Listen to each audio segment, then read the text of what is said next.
and welcome back to today's episode of This Old House. I will be your host, Bob Vila. Ha! Well, no, that's a bunch of crap. Welcome back to Ramblin' Park. Hey, everybody. Y'all's favorite bumpkin here. Check it out. We're doing shovelhead stuff today, okay? Now, I know a lot of you guys have probably thought about if you got an old shovelhead or if you've got a bike in a box that you bought off of Craigslist or from some yard sale source or some other place of questionable lineage. How do I put the primary together? Well, sit tight, boys and girls. We're going to show you how right here, right now.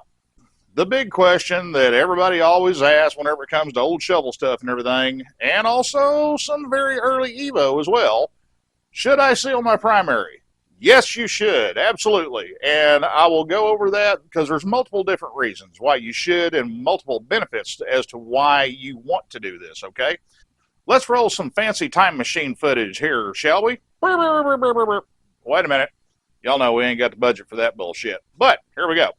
Basically, in a nutshell, the whole thing that Harley had with pumping motor oil into the primary, it was meant to be a matter of convenience. But it actually kind of predates the shovelhead era. We're going back to panhead stuff here, kids. Remember? You know, we used to have primaries that were made out of sheet metal and not cast aluminum. Well, on those bikes, what they did is they just ventilated the crankcase breather into the primary tin, and that lubed the primary chain. It was messy, but you know what? Hey, it got the shit done. So they're trying to clean their act up a little bit. So fast forward into the shovelhead era where we, all of a sudden, hey, we got cast primaries now. What they did is there's a small bypass port in the oil pump, and that feeds oil over through a little bitty hose into the backside of the inner primary cover, and that provides lubrication for the primary chain. Coincidentally, there's a scavenge hose down at the bottom of the primary cover, and that pulls all the excess oil out of there on the return side. The problem with that is you're going to have metal swarf floating around inside the primary that's normally going to be cast off from the primary chain, stuff like that. Also, you got all the clutch funk that builds up in there. Again, the friction lining from your clutch, that's going to shed material off into the engine oil. That gets sucked up in the return side, and that gets deposited into your oil tank. Not ideal, because let's be real, y'all. The filter technology was better than nothing, but it wasn't great. So, let's fast forward things a little bit here. Evo shows up. Sealed primary. All the shovelhead guys go, I want that. And there's damn good reason for it, because it keeps your clutch more consistent. It keeps your primary chain lubricated more consistently, and also it eliminates you sucking up all the gack and goop and everything that the primary and the clutch normally generate. It keeps that from winding up back in your oiling system and getting pumped through the motor, okay? It's a hell of a lot cleaner way to fly. So, let's get into it. A few moments later. Oh, wait a minute. Hold the damn phone. We ain't even started this shit show yet, and we're already running into a problem. Let me show you what it is. If you look right there on that nifty, neat PBI sprocket that's made in America, it's brand new, and it's a stellar piece of machining, you will notice the part number denotes this is a 25-tooth sprocket. That is a big no-no on an electric start shovel. Let me explain. All right, I get it. Shovelheads shake. Everybody knows this. Everybody tries to gear shovel heads down to where they're not turning as much RPM cruising down the highway at 65, 70 mile an hour. There's a solid logic behind that, okay? The lower the RPM, the less wear and tear on the motor, and also the smaller the trail of parts that you will inevitably leave behind you from stuff shaking loose from vibration because nobody bothered to use the stuff. There's a couple of things we can change. There's a couple of things we can't, all right? One thing we can't change. Shovelhead. It's going to shake like a dog shit in a peach seed, okay? Probably a chihuahua in the middle of a snowbank. Anyways, the problem with running a big front sprocket on a shovelhead is this will destroy your primary. Not to mention it makes for a hell of a damn lot of racket, too. Let me show you what happens. If you guys notice where I've got that chain laid up on the sprocket here, where it wraps around, it's really, and I mean really damn close to the casting on the transmission here. Coincidentally, it's also really close to the casting up here. Now, those two areas are not that big of a concern, but this is. Exhibit A. I didn't notice this when we initially did the teardown on this bike because there was all sorts of gack and goop built up here. Somebody's already repaired this primary because what happens, that chain runs down through here, and we can't run chains too tight, guys, because it wears parts out. Everybody knows this. But when you're off the throttle, when you're decelerating on the motor, the top chain run is going to whip. It's going to flop up and down like so. Well, if you look right here, you can see the end result. And apparently somebody didn't learn their lesson the first time. That chain whip gets into the bottom of the primary here where the starter casting is, and it'll also get into the starter housing just a little bit, but usually the inner primary is what takes the brunt of the damage. Eventually, that chain whips enough, it ends up chainsawing its way through the inner primary here. No bueno. So if you're seriously trying to bring the RPMs down on your shovel and up gear it a little bit, there's two ways you can do it. You can do it on the rear sprocket. A 24 tooth is fine. The only way a 25 tooth will ever work on a shovel is if it is a kick-only shovel, and not only does it have to be a kick-only shovel, it's got to be a kick-only inner primary to boot. Those things, you know, they're kind of expensive and stuff, and they're kind of hard to come by at times. So here's how you get around that a little bit. Compensator goes on the end of the crankshaft. Bloop, right there. Well, what you can do, the stock compensator on shovel heads, they had 24 teeth. You can get a late model Evo compensator, or if you don't have to replace your entire compensator, you can get just the motor sprocket itself, and you can get that as a 25 tooth. Now the thing is, you're not going to be able to make that work with your stock primary chain. Depending on what model you have, you're going to have to, or either way you go, you're going to have to order a new primary chain, which you should if you're resurrecting an old bike that's been passed around like a bottle of Crown at a Florida Georgia Line concert. You've got to add 2 teeth to the link count on your primary chain. Don't worry, guys. These things ain't that hard to find, okay? This is old tech shit. Been out there for a long damn time, and it's not going to break the bank either. So what you do, you put it together with a 25 tooth motor sprocket. That way, you get a little bit of reduction in your primary gearing. Now, it's not enough to where you're going to notice a huge deficit in it unless you've got just a stone stock, clapped out 1200 shovel head and something like a Tour Glide or something big and chunky like that. Or unless you're like a lot of Goldwing folks and you put everything, including the kitchen sink and the saddlebags, whenever you go on a road trip.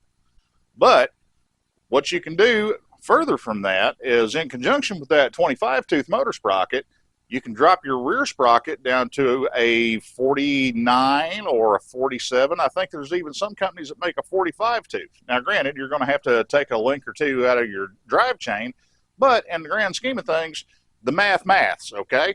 Because for every, and I'm just spitballing a number here, but if you did just the 25 tooth motor sprocket by itself, that's going to bring your cruising RPM down roughly about 210 RPM at a given speed. Let's say 70 mile an hour.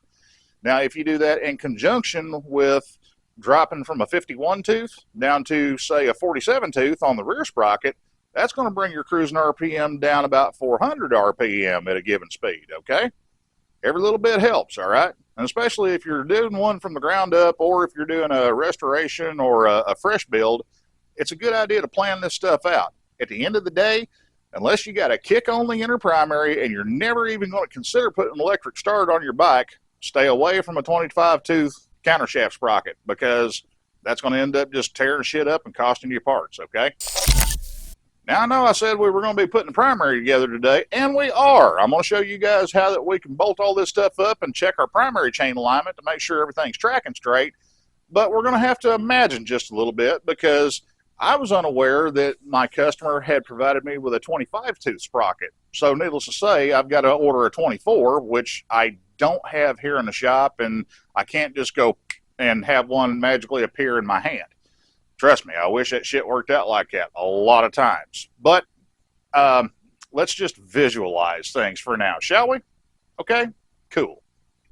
Okay, So we got to bolt a transmission sprocket on this thing before we can even think about hanging the inner primary stuff together. Well, real world, yeah, that's the way it works out. But since I got to wait for a sprocket to come in, I'm going to mock this stuff up, if you will, and that way I can actually give you guys a better view of how the primary chain lines up with the compensator and how you need to check alignment on that stuff, because that way I'm not going to have the inner primary in the way spoiling the camera shot. So, yeah, makes for a little bit more work on my part, but hey, big deal. Now, one thing to note here, okay? You got a big monster nut that holds the front sprocket onto this output shaft on the transmission on fourth gear's main. And that nut has this little sheet metal fold-over tab gizmo that locks it in place to prevent it from unscrewing at a very bad time. Now, this one that I've got here is a used one. Whenever we put this thing together for reals, it's going to get a new one, because this is one of those things where if you fold these tabs over once, even if you fold it back, don't trust it, y'all. It ain't going to end well. Okay, so fold over bendy safety tab, and the original style big honking, kind of on the thin and puny side, big chungus nut that requires you to have that big mega deep special tool socket. You ain't gonna get this thing loose with a pair of channel locks or a big old crescent wrench, guys. Spend the money, buy the socket. But just to kind of ease the blow a little bit, I'll have you a link down here in the description on the video that shows you where you can buy that aforementioned big chungus socket without breaking the bank, okay? And if you plan on doing any kind of primary service or driveline service on your bike, it's a good investment. Yeah, this big boy right here. Well, the thing is, you ain't gonna buy that sumbitch down at your local Napa. I can promise you that, because it's got some depth to it. Okay. Basically, in the grand scheme of things, just to give you guys, son of a bitch. Basically, in the grand scheme of things, just to give you guys an idea of how big this damn thing is, that is a 1/2-inch drive, 13/16 deep well socket. You know, I mean, in a pinch, if you were going to ignore recommended safety protocols and OSHA guidelines, you can put this thing on an impact gun and you can use this for pulling, you know, wheels off of your truck or, you know, car or dune buggy or golf cart or whatever. Well, at the end of the day, that kind of gives you an idea. And then player two has entered the game, okay? Or to put a little finer point on it, you, the guy she said not to worry about. Now, one small feature that's very important that Big Chungus pulley nut socket has, they give you this little guide collar, if you will. It's important, and use it, and I'll show you why. See how thin that nut is? Yeah, you ain't got a hell of a lot of real estate there to work with, and if your socket gets misaligned just a little bit, poink, it's going to come off there. It's going to dick the nut up. And if you're doing this with a ratchet with a breaker bar, you're probably going to bust a knuckle and say a lot of sparkly words. This is where the little insert comes in handy. You put said thread protector on the end of the main shaft here, and this is a very snug sliding fit on the inside of that socket. So what it does, it helps stabilize it, especially if you're using an impact gun to, you know, beat the thing off of there. Wow, that didn't sound good. Especially if you're using an impact gun to forcibly remove a pulley nut that has, well, if it's got separation anxiety or a healthy dose of red Loctite, like it should have, you're probably going to have to fight with it a little bit to get it off of there. This just keeps it centered up a little bit better to where you're not going to beat yourself up and you ain't going to beat up your parts. Okay, kids, just for the sake of the video, I'm going to show you how all this stuff stacks up. You've got your sprocket. You've got your fourth gear main shaft or counter shaft, however you want to term it, however you want to call it, whatever you want to call it. It's the spinny thing that the toothy thing goes round and round on, and it all gets squishy together with a nut to make the motorcycle go in a forward direction. But you take your locking tab and you put it up on there, and then take aforementioned Big Chungus nut, and these are a fine thread, and they are left-hand thread. So you're going to want to make sure that your threads are clean, and also you're going to want to make sure that you've applied red Loctite, as you should. That way nothing comes loose on its own. And I'm fumbling around because I'm doing this one-handed right now, but you guys get the idea, okay? That's how it goes on there. Now, let's take a little closer look here, shall we? What's that? That right there. What's that? Well, what that is that's your main shaft seal. And that little thin bastard right there has caused more grief for me and God knows how many power sports technicians out there over the years than I'd care to even think about. And the problem gets compounded a little bit on the older 4-speeds like this. There is not a bearing in 4th gear main here that supports your input shaft, which spins inside of it, like so. So you've got that one little thin-ass seal doing a hell of a lot of work holding all the lube inside your transmission.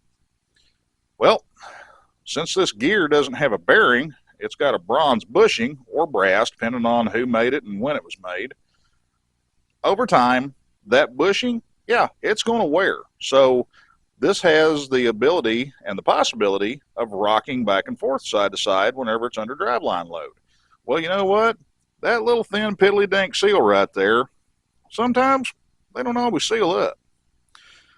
So here's you a good stopgap measure to not only kind of backstop that seal right there, but also gives you a little bit more real estate to work with when it comes to tightening down this main shaft nut and making sure that it stays put. This guy. Now, James Gaskets sells these, and Mid-USA has actually jumped on the bandwagon, and they offer these things now. And basically what it is, it's a wider cross-section nut that threads up on here, but it has a captive seal made into the face of it to where it provides a secondary seal for 4th gear main. Smart thinking. Real smart thinking. And also the cool part is, just to give it an extra layer of sealing, you notice that little thin O-ring that just magically appeared when I pulled that thing off? Well, there's a radius cut on the back side of this nut that O-ring lives in, and what this does is this seals against transmission lube that may potentially ooze around the splines here where it comes out of the main shaft of the trans. Now, being good little boys and girls, whenever we assemble one of these things, just for a little bit of extra protection, it's a good idea after you slip the sprocket on, but before you put your lock tab and your nut on there, take some black or gray silicone and squirt you a dab in the valley of that spline cut there. Don't go crazy with it, just a little dab and just kind of work it in with the tip of your finger. And what that does is that fills that void and it reduces the chance of any oil creeping past the spline cut on 4th gear main here, and also it just makes this guy's job that much easier. That way all he's got to worry about is helping out with his buddy right here. His little wingman nut right here, these things sell for about 20 bucks, but trust me, this is $20 well spent. Now, since we're in full-blown let's play make-believe mode right now, say you've got to replace the clutch hub nut on any 4-speed. Most of them out there these days, they've got a real deep counterbore where that seal goes in there, where, you know, your clutch push rod comes through the main shaft of the transmission, going to the clutch plate. Do yourself a favor. If you didn't already get one with your gasket set, because a lot of times you're going to get some spares, and some of the manufacturers like Cometic and James, they will actually give you 2 of these things. Go buy you an extra seal. Why? Well, that counterbore in that nut is deep enough to where you can actually stack 2 seals in there. And I know it's damn near impossible for you guys to see on the camera, but trust me, they're in there. 1 seal? Yeah, well, most of the time it works. Mostly. But 2 is better. Remember, it's kind of like condom mentality, y'all. 2 is 1, 1 is none. It's better to have it than not need it than not have it, especially on prom night. Okay, so that pretty much goes over all the stuff that I typically do on a transmission to get it to hold its water, so to speak. But what about the primary itself? Well, when you go to seal a primary, there's a couple things that are kind of a given, okay? Let me grab this thing and I'll show you. Okay, here we're in our primary. Now, if you guys remember from the little trip down memory lane on the Lowbuck Express earlier, I said that there's 3 ports in the primary where this thing either receives or distributes oil or allows oil to be removed out. Here, let me show you. Let's start from the bottom up, shall we? This one down here, that's where the scavenge line goes to, and that's what picks up all the oil that accumulates in the bottom of the primary to be returned back to the oil tank. They're threaded. They use just a common pipe barb like this. It's 1/8 inch MPT pipe, and they got a piece of rubber hose going to it. So it's simple. You take your barb fitting out, take an 1/8 inch MPT pipe plug, put some pipe dope on it, thread her back in there, holes plugged. This one up here, this is actually a vent line for the primary. Same thing, 1/8 inch MPT. Pull the barb out, put a plug in it, add some Teflon, holes plugged. Now, that's when the third hole comes into play. Anyways, that's where this little son of a bitch rides. And how it works is that originally pressed into this hole right here, right behind the rotor and the stator. And on the inside of the primary, you can see how, and I'm making him wiggle there, but you can see where it pokes out in the primary. Its sole purpose in life was to have just a steady drizzle of oil that fell down onto the primary chain, and that's what provided lubrication for the primary chain. This presses into the primary. It's not threaded. I know a lot of people say, well, just get a pipe tap and cut it for a 1/4 inch MPT pipe tap, or pipe thread, because that's the rough equivalent of what this is. Now, honestly, that's what I used to do for a long time, and then I got to thinking about it one day because I had a customer, he had an old shovel head, and he brought it into me. He had a primary leak, couldn't nail it down. Where they had tapped this, right here, it had cracked, and that crack had spread up into the register lip area here where the inner primary O-ring seat's at. Now, the problem with a pipe tap and a pipe plug, the whole thing is tapered. How it seals is as the plug goes in deeper, the threads bite in tighter and tighter. Well, somebody kind of gave it the beans, so to speak, and they put a few too many ugga-duggas on it, and it ended up cracking out here. So what I prefer to do is I'll actually take a piece of aluminum, I'll chunk it off in the lathe, and I will measure the diameter of where that fitting pressed in there. I'll make that thing right at about 1/1000th of an inch bigger around, and I'll just make a simple plug that plugs in here, that presses in here to seal that hole. A little bit of green Loctite just for good measure. But that way I can tap that in there, and I don't have to worry about that wedging action of an actual pipe fitting potentially causing this to crack right in this area. And also for the eagle-eyed amongst you out there, notice how my pipe dope is kind of yellow? Yeah, there's a reason for that too. About 10 years ago, when I was still running a shop in Tennessee called Bo's Cycle in Clarksville, Tennessee, we got into powder coating. And after we kind of dipped our toes into it, we went into it big time. And we had 2 ovens in our facility, both of them big. I mean, big. We had one that was 4 foot wide, 6 foot tall, and 8 foot deep. And then after a couple of years, we had another one that was 8 foot wide by 6 foot tall by 22 feet deep. And when we first started out, we were running a little oven off of propane, and that would burn through a 100-pound propane tank pretty damn fast. So we hooked them up to natural gas. One thing that I was unaware of until that point in time, natural gas has a slight amount of oil in there, and they do that at, you know, the distribution center, whatever you want to call it and everything. What that does is that lubricates their tooling, but it also lubricates your gas meter out in front of the house. And you never notice it. It's never enough to smoke or anything, but it's there. Now, the yellow pipe dope that I was showing you, since we're coming full circle here, that is pipe dope that's intended for natural gas. And the reason it's yellow is twofold. Number one, it denotes it's for use with natural gas. But number two, that flavor of pipe dope is actually engineered to where it is impervious to any kind of petroleum product, i.e. oil. Well, what are we trying to do here? Trying to keep the damn oil in the primary, okay? Spend an extra $5, buy a small tube of yellow goo, just in case. You never know. The plain Jane white stuff, if you're using it on fuel, hey, that's totally fine. But use the yellow shit on something that comes into contact with oil, because you never know.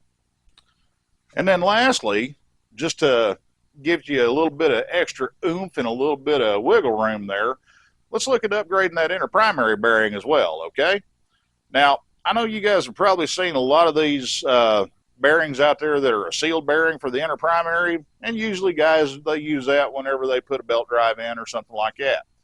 I like using them whenever I'm keeping a wet primary like this one because it gives me an extra layer of sealing between the inner primary seal and the oil that I'm trying desperately to keep inside the inner primary, but also that seal on the bearing does a little bit more than that because it will actually help save the bearing from all the goop and grit and junk and funk that gets cast off by the primary chain and the clutch assembly.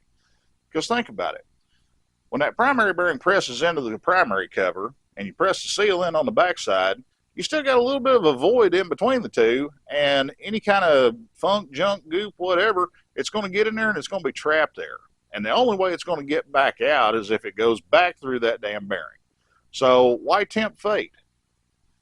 Another thing that you'll notice, there's a stock bearing.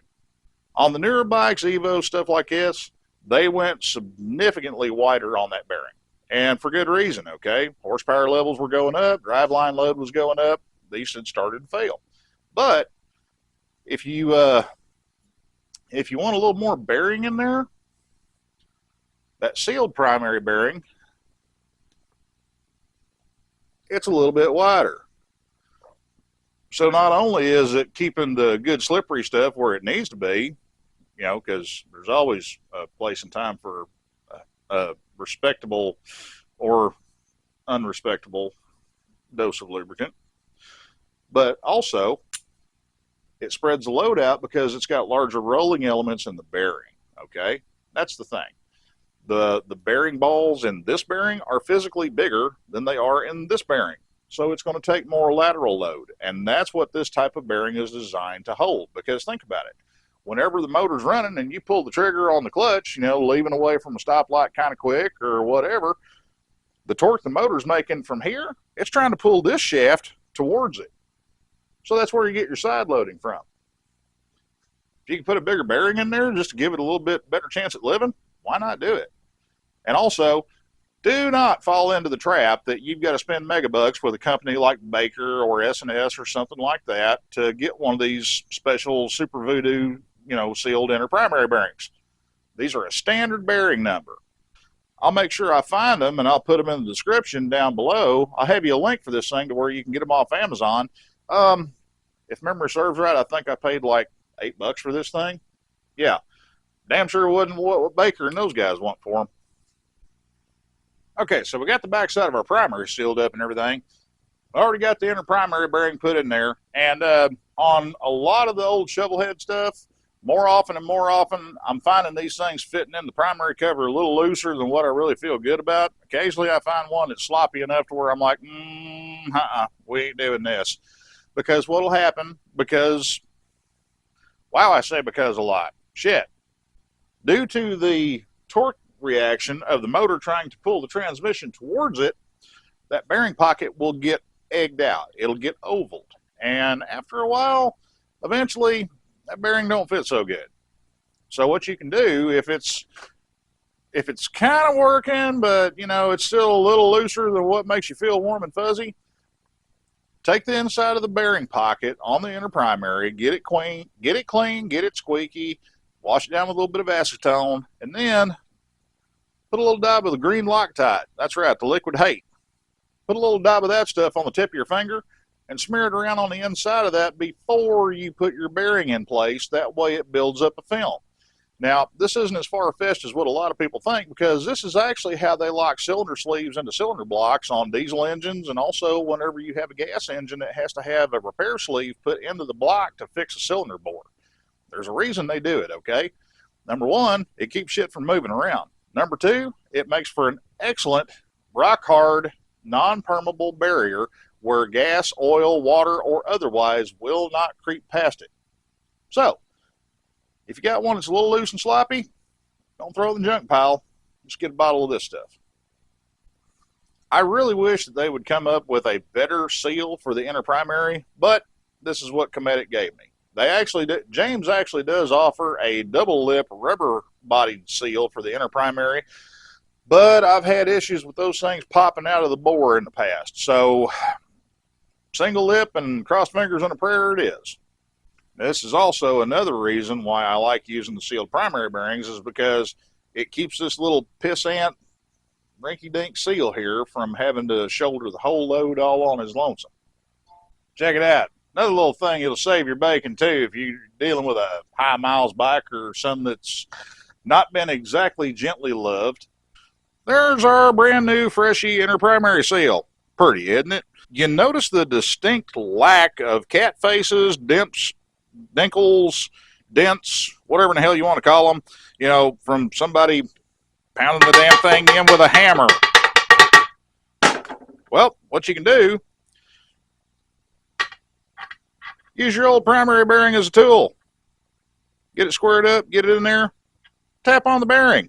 That'll push the seal down nice and flush. And also, if you're dealing with one that is slightly high miles, put that seal just a tiny, tiny bit below flush on the inner primary cover here. I'm talking real tiny, like a 1/16 of an inch. You got enough room there, you can cheat it that much.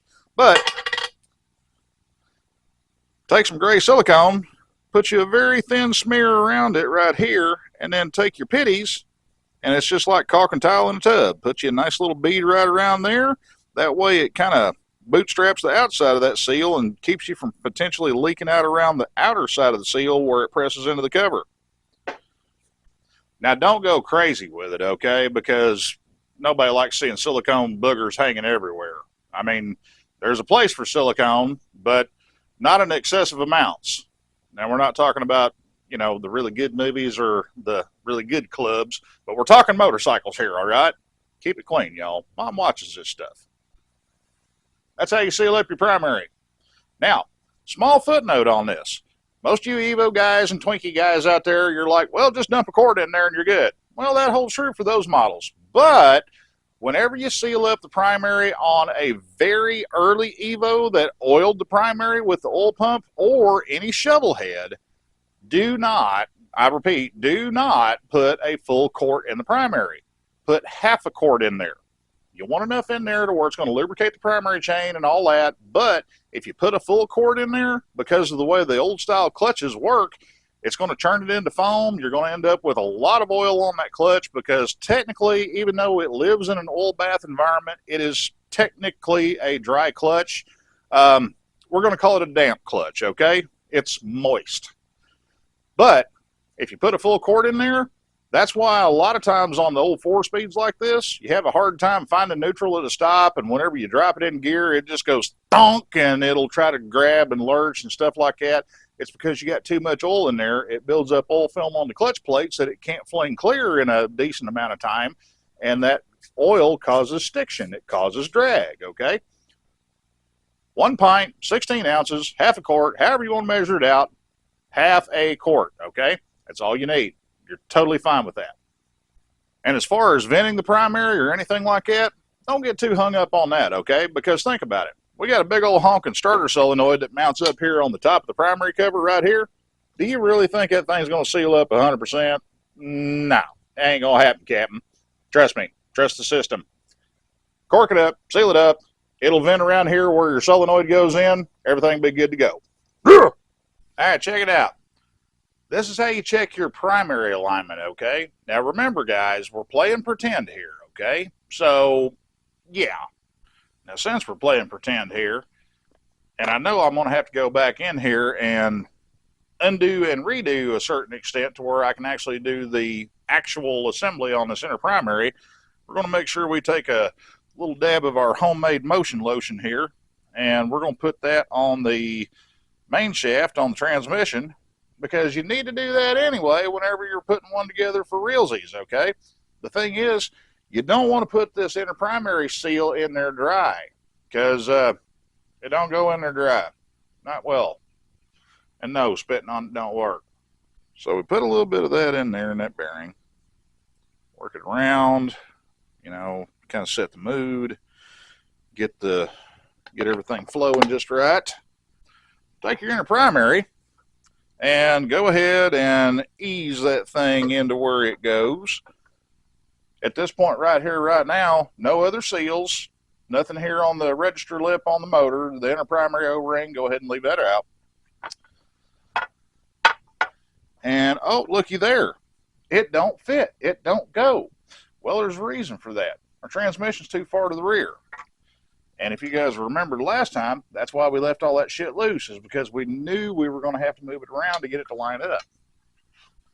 So let's encourage this forward just a bit.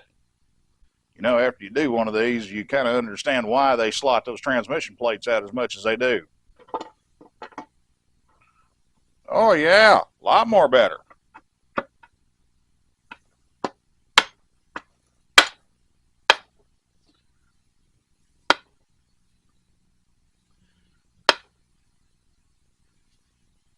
Yep. Let me show you guys a couple things here. Sit tight. Check this out. If you look, we're up here flush here on the very front of the primary where it butts up to the motor. We're flushed up here. But it gets worse the further back you go. I know you can't really see that gap there too well. Let me see if I can get you in there. Yeah, no, that's ginormous. That's huge. But we're butted up all the way on the transmission, are we? Or aren't we? Let's see here. If I can get y'all in there. Like I was saying, this is why the tranny plates are slotted as much as they are. I don't know if I'm going to be able to get you in there to see, but we'll try. Yeah, look right down there. See how much of a gap we got? I can't get my camera back here to where I can show it to you, but it's even worse going back that way where the boss on the transmission butts up on the inner primary. And actually, if you see me wiggling my fingers down here, yeah, look down right in this area here. See that big old gap? I got down near 3/8 of an inch between the case of the transmission and the backside of the inner primary. No bueno.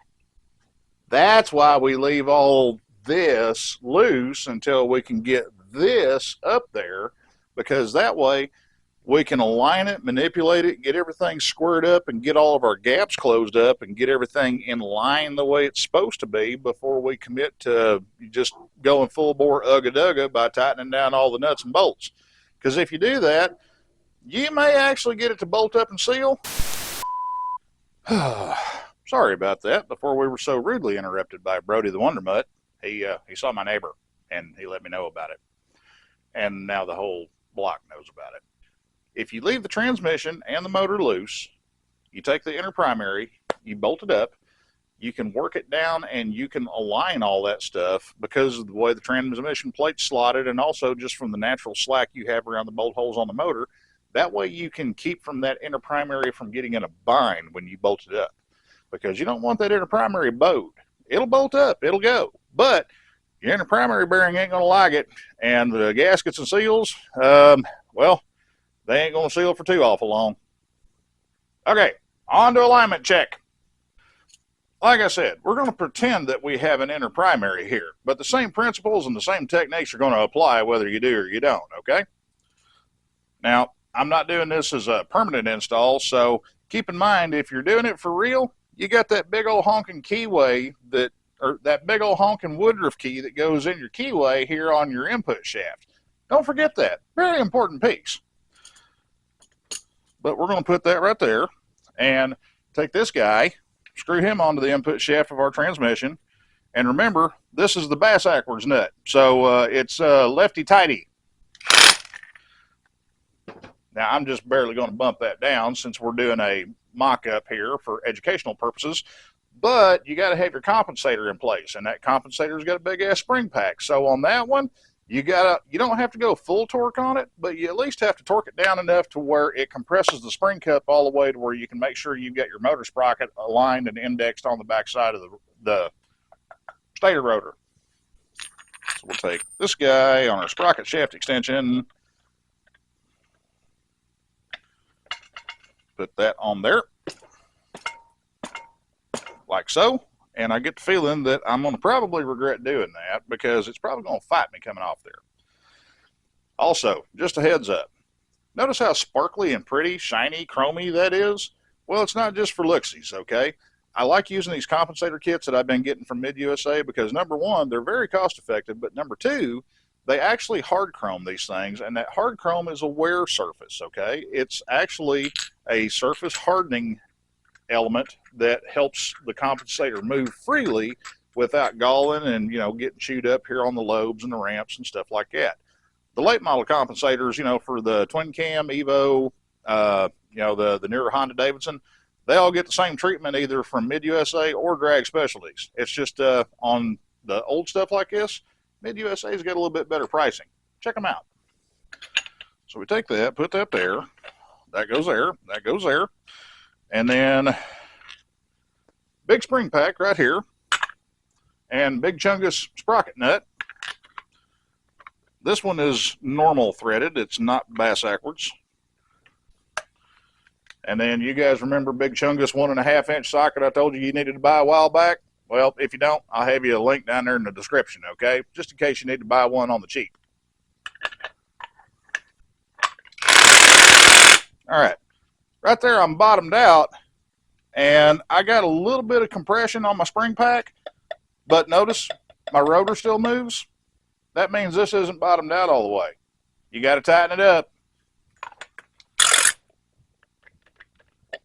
Interesting. What does this tell us? That means that we got to put a spacer in between our sprocket shaft extension and our rotor. Let me show you something real quick. Now, see, here's the problem. Yeah, that's like a hot dog down the hallway, but we're bottomed out here. So what's that mean? Well, that means that we need to put a spacer in between our rotor face and our sprocket shaft extension back here on the backside. But if you do this and you bolt it up, if you look down in that gap right there, hey, guess what? You can take feeler gauges and stack them up, and you can slip them down in there, and you can figure out how much of a shim you got to have before, you take all your slack out of here. Also, since we're kind of loosey-goosey, this gives me a really good opportunity to show you guys how a compensator actually works, okay? Now, the whole premise of having a compensator bolted to the end of the crankshaft here is this actually floats free. And this will continue to float free, even when we got our spacer in here spaced out the way it's supposed to be. This is not physically attached to the motor, except on these ramps here. Now, what these ramps do is whenever the motor is under load, like so, eventually it's going to let this ramp ride up in this ramp, and it's going to compress this spring cup a little bit. Now, you got to think. Motors make power in pulses. They don't make it in a nice, smooth, steady pull. So this takes all the buck and snatch and herky-jerky out of the drive line on the primary side of things. Coincidentally, it also makes it easier on your starter because as this compensator allows this to deflect, it absorbs some of the shock load from the primary chain from your starter trying to crank this motor over. This is my biggest argument against putting a solid compensator sprocket in there because it transmits shock load throughout the rest of the drivetrain, beats up your starter, and generally it just makes a general nuisance and pain in the ass of itself because all it does is it breaks other parts for you. Now, if you look, and if I can, that's a big if I can hold the camera steady enough, look here in between the teeth of our compensator sprocket and look past it back to the teeth on our clutch basket. The clutch basket's all the way up on the clutch hub. The problem is our clutch basket is too far out, so we have to move our compensator sprocket and our motor sprocket outboard to match up with the alignment from the clutch shell because this is on a tapered shaft. This ain't going to go anywhere, so the only place you can move it is this one. We've got to move this outboard. Now, ideally, when you're checking for primary alignment like this, you want to lay a straight edge between the back side of the sprocket here going to the back side of the sprocket here. Now, a lot of times, space ain't going to allow for that, especially if you've still got the inner primary in one of them, okay? There's ways around that. Hang on. Check this out. Get you a piece of round stock. It's about 14, 16 inches long. Ain't got to be anything pretty and fancy and stainless steel like this. This just happened to be what I grabbed. But, take this, lay it in between the teeth on your clutch shell here.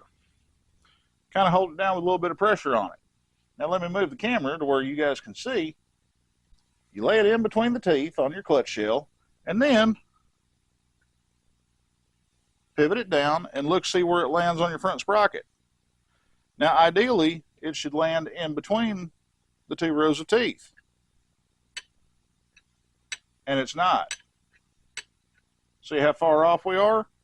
Now, let's be real here. We can accomplish the exact same thing by taking a piece of flat stock.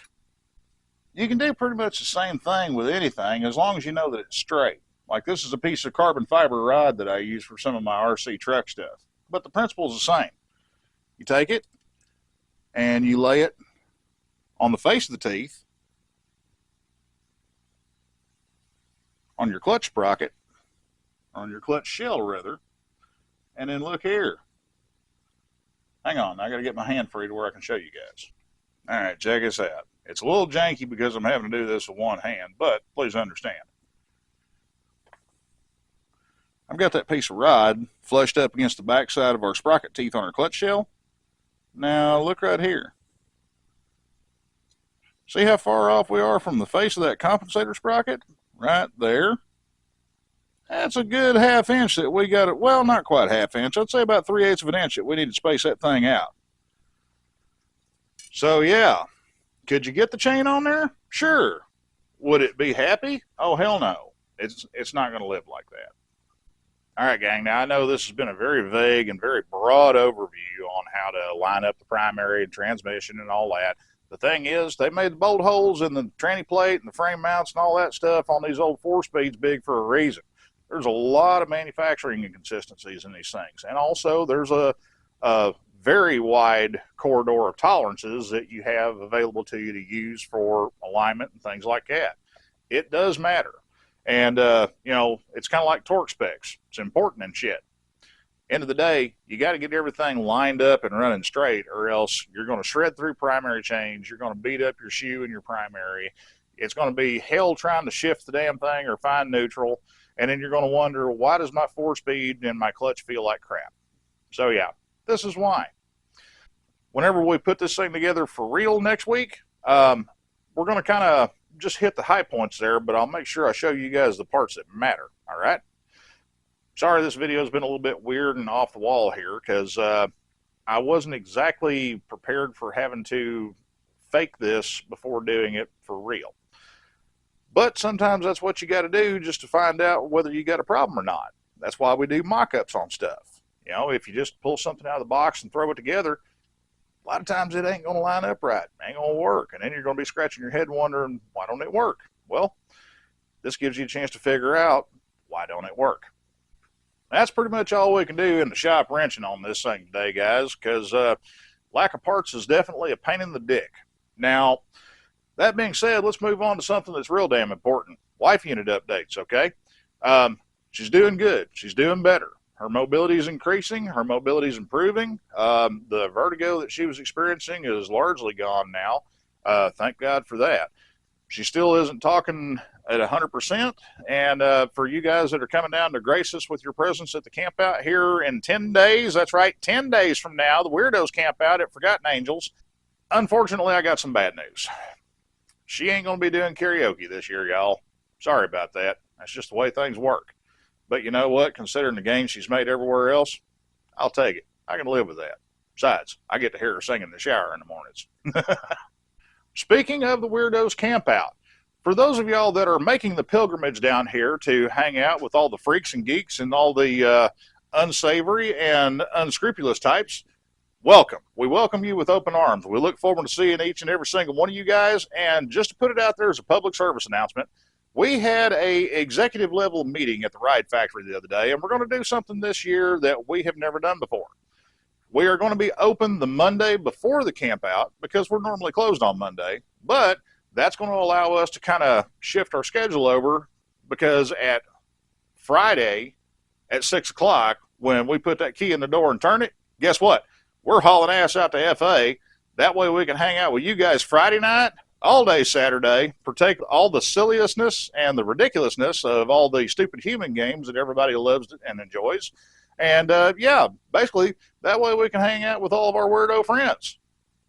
And also that way we don't have to worry so much about there being a responsible adult showing up at the shop Saturday morning because ain't nobody gonna be there.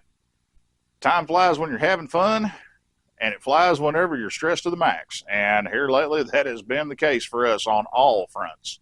Lovely notification from the attorney that we had contacted that the outstanding citizen that rear-ended my beloved wife unit has no assets and he has no insurance, and come to find out the car he was driving didn't even legally belong to him.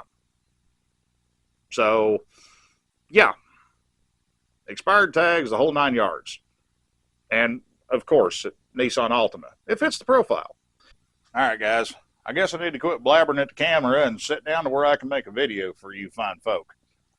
If you want to see a lot of the weird shit that we get up to on the backside of things that doesn't make it here on the YouTube, check out that Patreon link down here at the bottom of the video. You know, that's where we're building our knowledge library. And the thing is, we got some kick-ass smarticles people over there. You know, for all of you guys that's over on the Patreon, everybody that's over on the JTMJ Discord, everybody that has, you know, sent thoughts and prayers and well wishes for the wife unit on her road to recovery, and everybody out there that has helped kick in on her GoFundMe, that's awesome. That's huge for us. And I'm sorry, I'm not a well-versed orator. I'm not a bespoke person, but from the bottom of my heart, thank you. Anyway, gang, we're going to get some parts ordered for this thing. We'll put it together for real next time. That way we can move on to start doing something about these front brakes and stuff, okay? Cool? Cool. Mm-hmm. Cool. Till next trip, gang. Remember, I love you. I'll catch you on the flip side.